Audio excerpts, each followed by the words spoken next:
Absolute. Le mot flottait dans la cuisine, un étranger froid et incongru. Sushi. Il s'est heurté à l'arôme riche et profond du bœuf bourguignon qui mijotait depuis 2 jours. Mon bourguignon. Le bourguignon d'Hélène.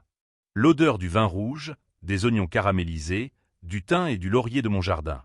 C'était l'odeur des dimanches, des anniversaires, des réconciliations. C'était l'odeur de notre vie. Absolute. Mon fils, Antoine, tenait les boîtes en plastique avec une fierté déplacée. Sa femme, Sophie, souriait, un sourire qui n'atteignait pas ses yeux. On a pensé que ça changerait un peu. Papa. C'est un nouveau traiteur japonais, il paraît qu'il est excellent. Absolute. Je les ai regardés. J'ai regardé les boîtes blanches, le couvercle transparent révélant des rangées de riz bien ordonnées, des tranches de poisson cru aux couleurs vives. C'était propre.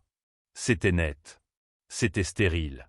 À côté, ma grande cocotte en fonte, émaillée de rouge, semblait soudain lourde, archaïque. Une relique. Absolute. Ils n'ont pas demandé. Ils n'ont pas prévenu. Ils ont simplement supposé que leur nouveauté effacerait ma tradition, que leur envie du moment l'emporterait sur mes heures de préparation, sur mes souvenirs. Absolute. Je n'ai rien dit. J'ai hoché la tête.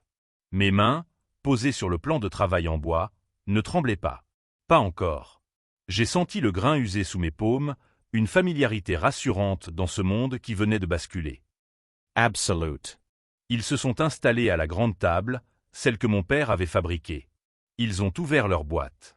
Le cliquetis sec de leur baguette en bois a remplacé le tintement habituel des fourchettes contre les assiettes en porcelaine.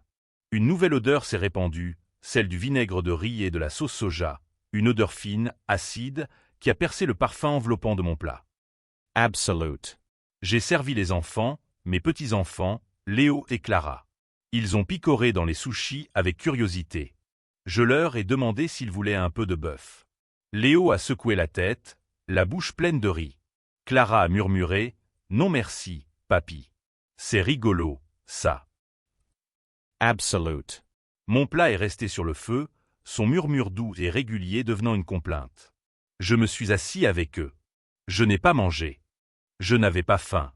Je les ai observés. Antoine expliquait à Sophie comment il avait réussi un gros coup au travail. Sophie parlait de ses projets de rénovation pour leur pavillon. Ils parlaient fort, ils riaient. Ils étaient heureux.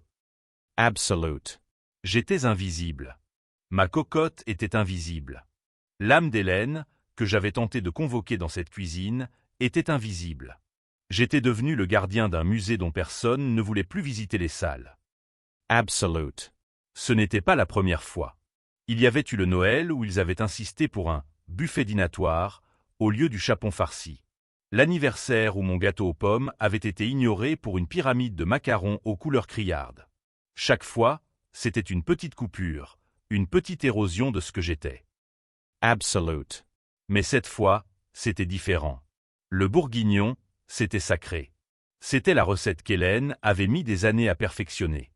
Chaque étape était un rituel. Le choix de la viande chez le boucher, la lente cuisson des oignons jusqu'à ce qu'ils soient translucides, la façon dont elle flambait le cognac. Tout était précis, tout avait un sens. Absolute. Ce n'était pas juste un plat. C'était un testament. Absolute. Et il l'avait refusé pour du poisson cru dans une boîte en plastique. Absolute. Le repas s'est terminé. Ils ont jeté leur boîte vide à la poubelle, ont bu un café à la va-vite. On doit y aller, papa. Grosse semaine. On t'appelle. Un baiser sur la joue, une tape sur l'épaule. Et puis, le silence. Absolute. Je suis resté seul dans la cuisine. L'odeur de soja s'était un peu dissipée, laissant de nouveau la place au bourguignon. C'était une odeur de deuil. Maintenant. J'ai soulevé le lourd couvercle de la cocotte. La viande était tendre, la sauce d'un brun profond et brillant. C'était parfait. Absolute. J'ai pris une cuillère. Je l'ai goûté. Le goût de ma vie. Le goût d'Hélène. Une larme a roulé sur ma joue et est tombée dans la sauce. Elle était salée. Absolute. Plus tard dans la soirée, la maison était silencieuse. Le tic-tac de la vieille horloge comptoise dans le salon rythmait ma solitude. Je me suis assis à la table de la cuisine, la même où Hélène passait des heures à écrire dans son carnet. Absolute. Le carnet. Absolute. Je me suis levé et je suis allé le chercher. Il était sur la petite étagère, à côté des livres de cuisine que personne n'ouvrait plus. La couverture en cuir était douce et usée par des décennies de mains aimantes. Les pages étaient jaunies, tachées de beurre, de vin, de chocolat. L'écriture d'Hélène, ronde et appliquée, remplissait chaque ligne. Absolute. Ce n'était pas seulement des recettes. Il y avait des notes en marge. Ajoutez une pincée de muscade, comme le faisait maman. Antoine a adoré ça pour ses 7 ans. Parfait pour une soirée d'hiver pluvieuse. C'était le journal de notre famille, raconté à travers la nourriture. Absolute. J'ai caressé la couverture. Cet objet contenait plus d'amour et de mémoire que tout ce que possédait mon fils dans sa maison moderne et impeccable. Et il ne le savait pas. Il ne le voyait pas. Pour lui, ce n'était qu'un vieux cahier. Absolute. Une tristesse immense m'a envahi. Une tristesse froide et lourde. Mais sous la tristesse, quelque chose d'autre commençait à naître. Pas de la colère. Non, j'étais trop vieux pour la colère. C'était autre chose. Une sorte de clarté. Une résolution. Absolute. Un héritage n'a de valeur que s'il est reçu. S'il n'est pas reçu, il meurt. Il se transforme en fardeau, en reproche silencieux sur une étagère poussiéreuse. Je ne laisserai pas l'âme d'Hélène mourir sur cette étagère. Absolute.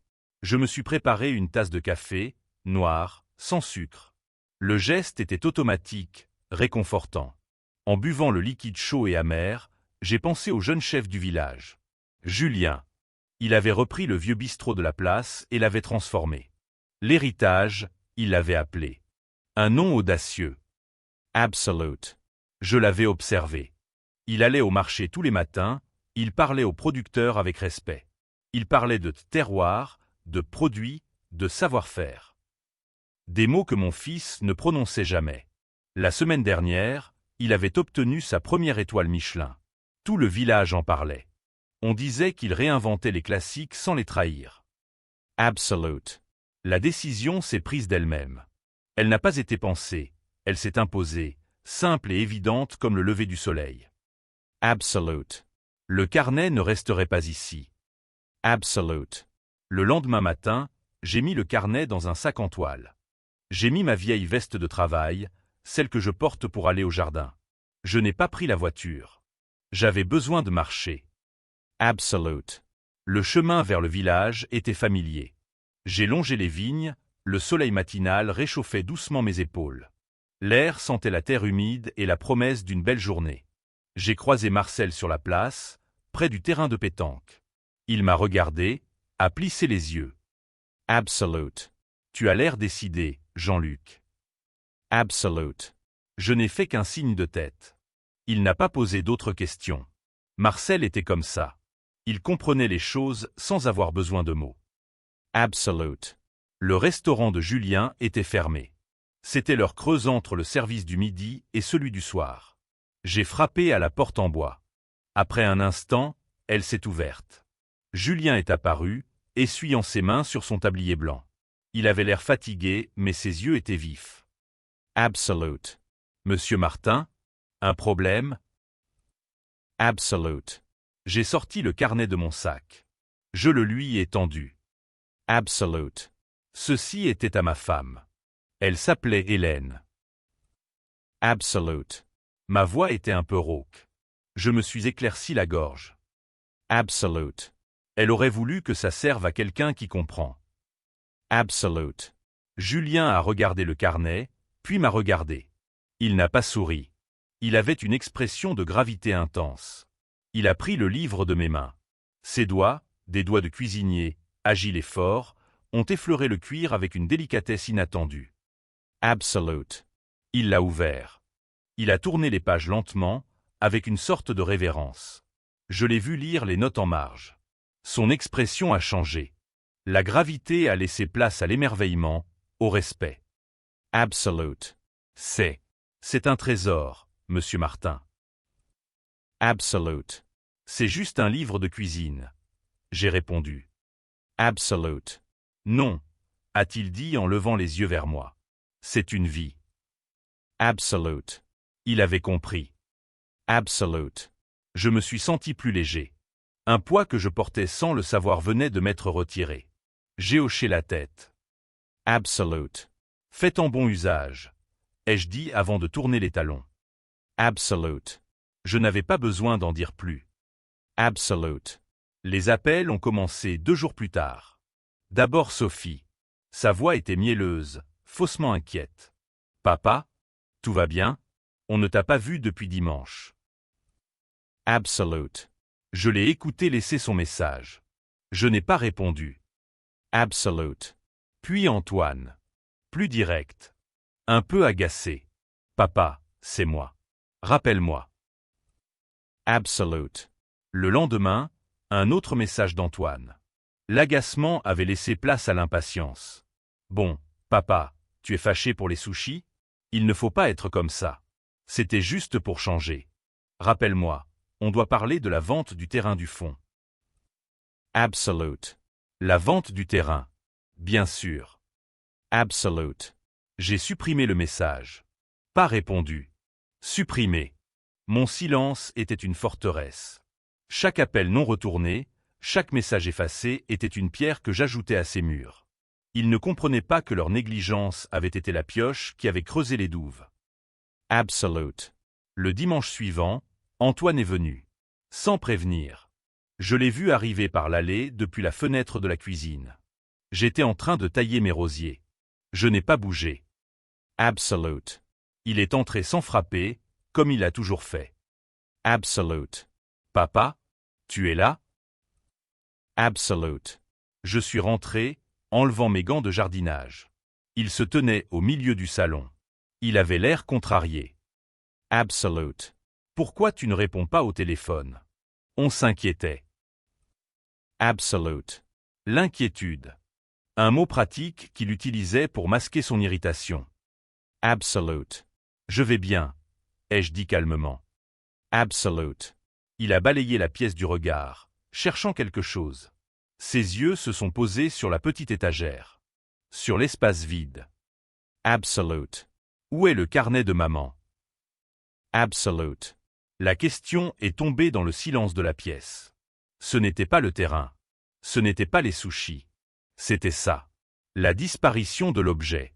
Il ne s'inquiétait pas pour moi. Il s'inquiétait pour la chose. Absolute. J'ai pris mon temps pour répondre. J'ai essuyé la terre de mes mains avec un chiffon. Absolute. Il est là où il sera apprécié. Absolute. Il m'a dévisagé. L'incompréhension luttait avec la colère sur son visage. Qu'est-ce que ça veut dire? Tu l'as donné? À qui? C'est un souvenir de famille. Absolute. C'est un héritage. Les jeux corrigeaient doucement. Et un héritage, ça se mérite. Absolute. Je n'ai pas crié. Je n'ai pas élevé la voix. Ma tranquillité semblait le déstabiliser plus que n'importe quelle explosion de colère. Il s'attendait à des reproches, à un drame. Je ne lui ai donné que la vérité, plate et inébranlable. Absolute. Mais, pourquoi? A-t-il balbutié. Absolute. Antoine, ai-je dit, et pour la première fois, je l'ai regardé droit dans les yeux. Dimanche dernier, tu as apporté des sushis. Tu as mis le travail et les souvenirs de ta mère de côté sans même y penser. Tu as préféré la nouveauté à l'amour. Le carnet est maintenant avec quelqu'un qui préfère l'amour.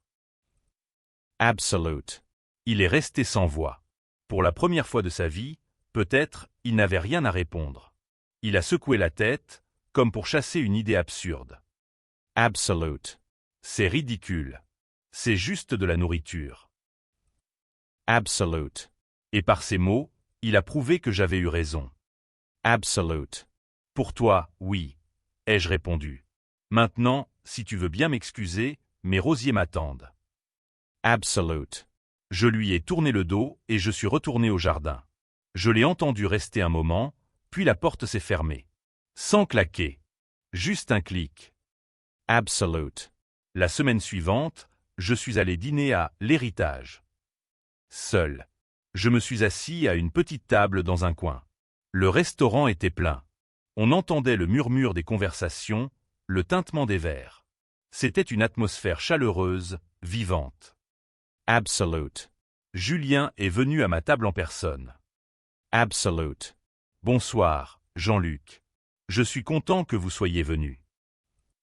Absolute. Il m'a traité comme un invité d'honneur. Il ne m'a pas proposé la carte. Absolute. Laissez-moi faire, a-t-il simplement dit. Absolute. Il m'a apporté plusieurs petits plats. Une terrine de campagne qui avait le goût de celle de ma grand-mère. Des légumes de saison, cuits à la perfection. Et puis, il est arrivé avec une petite cocotte en cuivre. Absolute. Il l'a posée devant moi et a soulevé le couvercle. L'arôme qui s'en est échappé. C'était elle.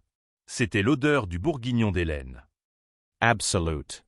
J'ai suivi la recette à la lettre, a dit Julien. J'ai juste changé une chose. J'ai utilisé le vin du vieux vigneron du coteau d'Ax en grave côté. Je crois qu'elle aurait aimé. Absolute. J'ai pris une bouchée. La viande fondait dans ma bouche. La sauce était riche, complexe, parfaite. Mais il y avait quelque chose de plus.